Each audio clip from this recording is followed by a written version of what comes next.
అమ్మో, నన్ను తాకకండి. నేను మిస్టర్ బ్రిటల్ని. ఒకప్పుడు ఉక్కులా ఉండేవాణ్ణి, కానీ ఇప్పుడు స్పాంజీలా మారిపోయాను. బాత్రూంలో కాలు జారినా చాలు పట్టుమని విరిగిపోతాను. నేను పాలు తాగుతున్నాను, కాల్షియం టాబ్లెట్లు మింగుతున్నాను, అయినా నా బలం ఎందుకు పెరగట్లేదు? నా కాల్షియం అంతా ఎక్కడికి పోతుంది? ఆ ఎముక ఎంత ఏడ్చినా లాభం లేదు. నేను లీకీ గట్ని. మీ పేగుల్లో అబ్జార్ప్షన్ సరిగ్గా లేకపోతే మీరు వజ్రాలు తిన్నా సరే అది రక్తంలో కలవదు, నేరుగా టాయిలెట్ లోకి వెళ్ళిపోతుంది. మీ గట్ హెల్త్ బాగు చేసుకోకుండా కాల్షియం తింటే చిల్లుల కుండలో నీళ్లు పోసినట్టే.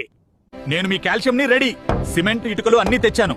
కానీ లోపలికి వెళ్లాలంటే గేట్ పాస్ కావాలి. ఆ పాస్ ఇచ్చే బాస్ ఇంకా రాలేదు. ఆయన పర్మిషన్ లేనిదే నేను ఎముక దగ్గరికి వెళ్ళలేను. ఇంతకీ మా బాస్ ఎవరో తెలుసా? నేనే ఆ బాస్ ని. Vitamin D.